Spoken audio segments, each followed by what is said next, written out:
morning, everyone, especially to you, Sir Alejandro. I am Kimberly Dinina.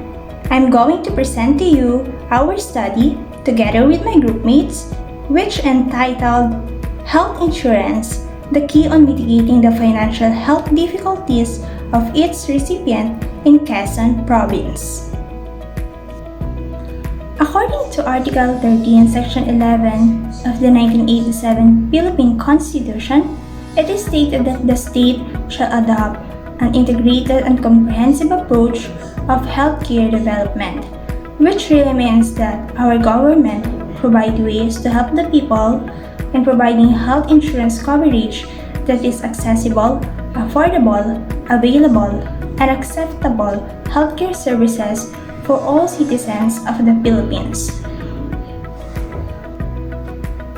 In this act, we can really say that health is one of the priorities of the government, but not only the government, but also each one of us, because having a good health is the most precious thing that we need to take care of, because it helps us all the time and motivate to try or do something better in our life, rather than earning money only. Like what one of the nationalist leaders stated, it is health that is real wealth and not the pieces of gold and silver. However, the reality is, nobody can predict the future. Like what we're experiencing right now, we are under pandemic. Some people really get sick or hurt, though sometimes nobody plans to caught by this situation that caused them to experience financial health difficulties.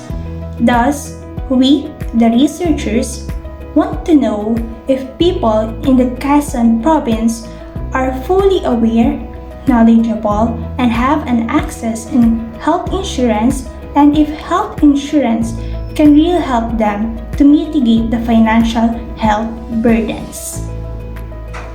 Good morning, everyone. I am Carl Jane Oliveros Dacuba, and I will be discussing the conceptual framework, theoretical framework, and the statement of the problem. Conceptual framework. Our independent variable is the health insurance, and our dependent variable is the financial health difficulties.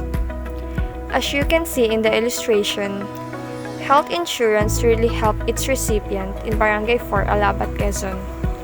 It shows that health insurance plays a vital role in helping its recipients in terms of financial difficulties that will lead to the security and safety of its recipient. Theoretical framework. Let's discuss first the conventional theory. As you can see, this framework shows that consumers purchase because their insurance is not worth the cost of producing, and they prefer of paying small premium because of assurance that the insurance will give to the risk of getting sick and a large medical bill. That's why economists promoted policies including managed care, co-payment to reduce consumption. Let's go to the new theory. In a new theory, it is said that people purchase insurance to acquire additional income when they get sick, that cause insurance companies to transfer premiums from healthy people to those ill persons. This theory relies on empirical studies wherein they prefer the risk of large loss to suffer smaller loss with assurance. So we can see the difference between the conventional theory and the new theory. Statement of the problem. The primary purpose of this research is to determine if health insurance can really help its recipients to mitigate the financial health difficulties. Specifically, the researchers sought to find answer to the following questions. What is the profile of the respondents in terms of sex, age, educational attainment, and annual income? How does health insurance help its recipients in terms of safety and security, financial health difficulties, Is health insurance have a significant effect to mitigate the financial health difficulties of its recipients? Good day everyone, I am Oberlin T. Maniego, third-year financial management student, and I am here to discuss what are the hypotheses as well as the objectives of the study that we. Allow me to discuss first the hypothesis of our research. For our null hypothesis, health insurance is not the key on mitigating the financial health difficulties of its recipients in Quezon Province. And for our alternative hypothesis, health insurance is the key on mitigating the financial health difficulties of its recipients in Quezon Province.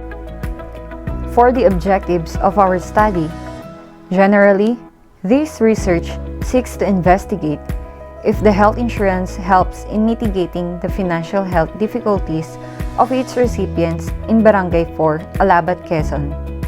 The primary aim of this research paper are to identify if the health insurance really helps its recipients in mitigating the financial health difficulties, to assess or determine if people residing in the province are aware and knowledgeable about the health insurance. And the last objectives of this research is to widen the knowledge of people about health insurance.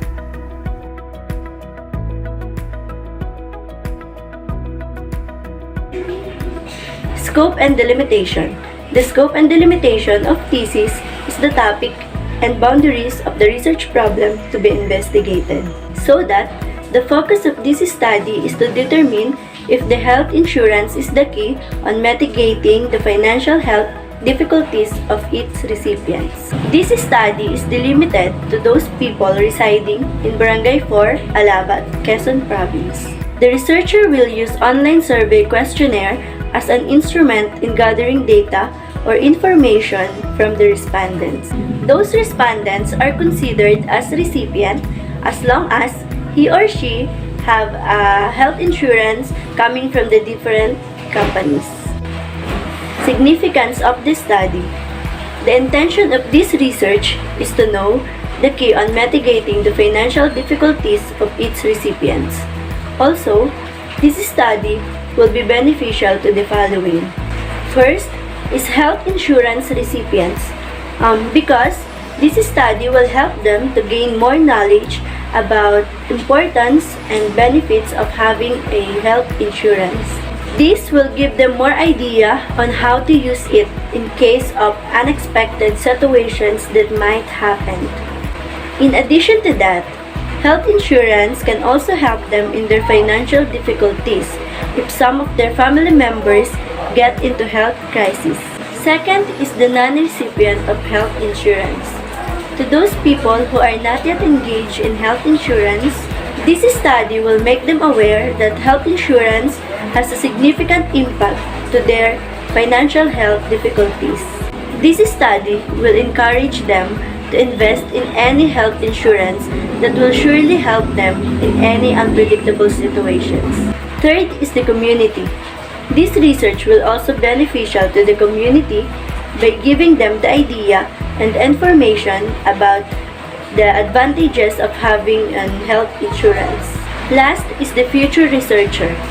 This study will also be beneficial to the future researcher because it will be their guide to create a study related to this.